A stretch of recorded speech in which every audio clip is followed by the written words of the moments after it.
Hi there and welcome. I'm Jaideep Mehta, bringing you the first in a series of conversations we at Resolute are having with senior industry leaders from around the world, really discussing some of the key pressing issues of today.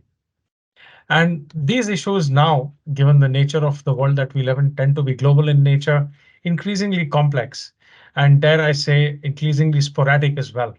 And I'll tell you what I mean in a second.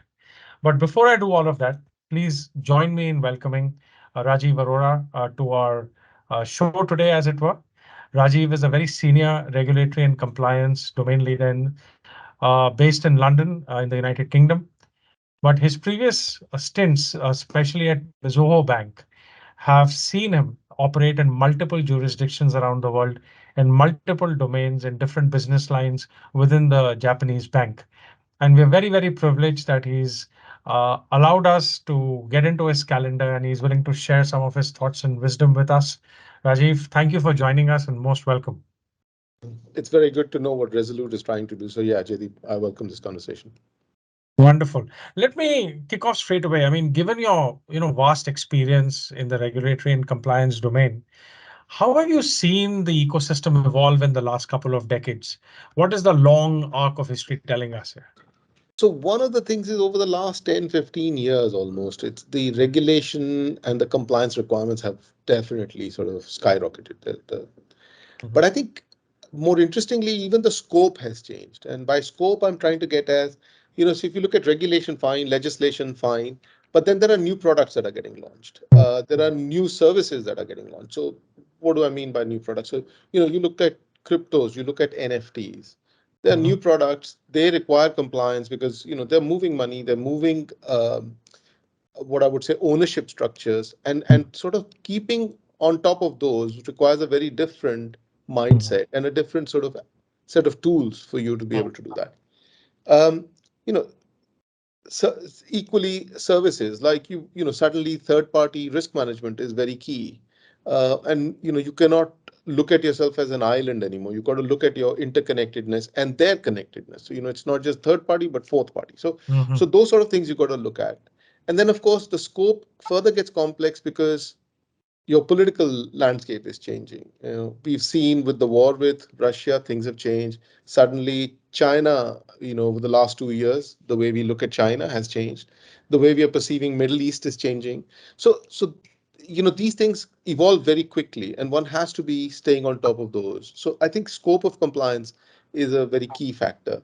And of course, then the second piece is the technology. So linked to the scope is also the technology. Things like there are new tools available, there are new platforms available, there are new networks available for data. So there's your data availability has gone up, your ability to connect to other mhm, data sources and to sort of what I would call adjacent data sources or mhm, non-conventional data sources, that's gone up.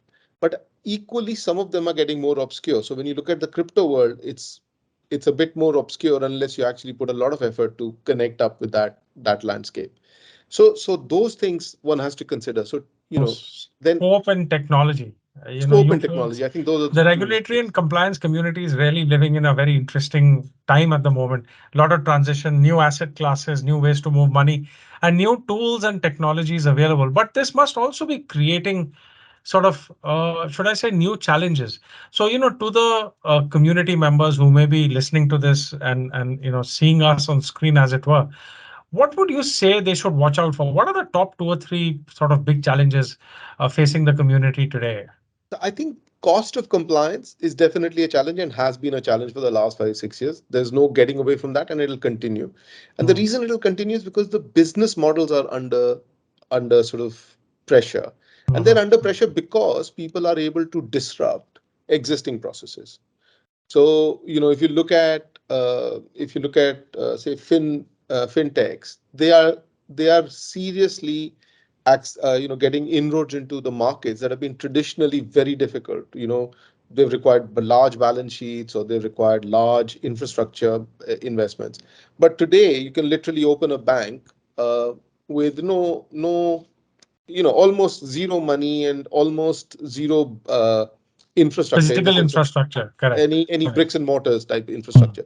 So the cost of yeah. entry into those markets has changed. So I think Yeah. cost pressure will always stay. Wow. and equally speed of decision making will continue to stay. So I Correct. think that, of course, nothing changes. So But then the cost growth, scope, and pressures. complexity. Sorry, if I may. So I just want to pick up on the second bit, right? So you said cost pressures, that's they're evergreen and they're only increasing. You're quite right. And then the disruption in business models. Now this goes back also to the first point you made, which is the introduction of new technology, because that's not only changed the world of regulation and compliance, but it's also changed the world of business, as it were. Yes. How a revolute can come out of nowhere and disrupt banking services and so on. So I'm totally with you. But all of these changes, right, they're also causing regulators to get more and more jittery, right? Data breaches cause all kinds of problems. Uh, you talked about Russia, you talked about China, the sanctions imposed on Russian entities. Um, some countries are, kind of impolitely labeled as massive laundromats. So all of these things are part of that pressure that you're talking about. So with your experience and expertise, what would you advise AML professionals and teams to do today to stay on top of things? How can they stay ahead of the bad guys? So here's the thing. That which causes your problem is also part of your solution. So, Okay. technology and platform, they have accelerated the issues, but they're also part of the solution. And I think you've got to look at leveraging them. So, looking at machine learning, looking at artificial intelligence, looking at ways of processing data and learning and creating what I would call decision making type solutions rather than decision support solutions. But equally, you cannot take away your governance requirements. So this is the problem. Most people think is that once AI comes, I don't need to then I can just trust the AI output and I can just sort of move ahead with it. And my personal my personal sort of takeaway is that no, actually you need this requires greater governance, not lesser governance. So although the doing part of it of actually assimilating information, analyzing information, that the AI and the platforms will help you do much quicker and in a more sort of summarized, compact manner. But I think then it comes to the governance. How do you actually govern this? How do you actually use this data? How do you actually apply the data? And how do you make sure that it is not giving you false positives or giving you in incorrect sort of Or even directions? worse, hallucinatory output, as I call it here. Okay, You know, those that's sort of a and those are totally possible because ultimately it's learning of data. Now, yeah. one other sort of underlying underlying problem that one has to understand is that once you're going to a vast amount of data, it is extremely possible that people have created or bots or AI has itself created additional data points in the data that you've collected, i.e., because you don't know whether it's originated from a true transaction or from another, let's say, I'm It's a going to use the synthetic word data, retweet. basically. Yeah, Yeah. a Yeah. retweet.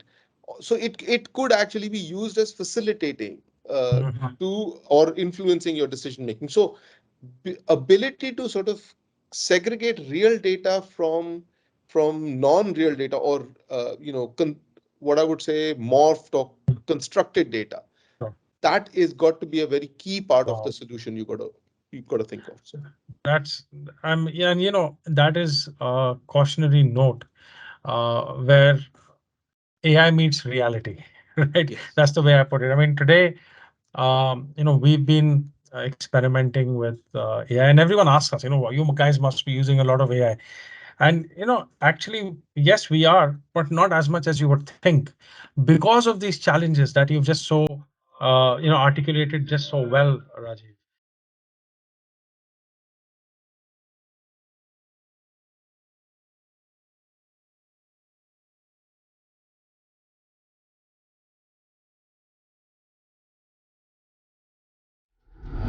All power to you, sir. Thank you so much for your time today.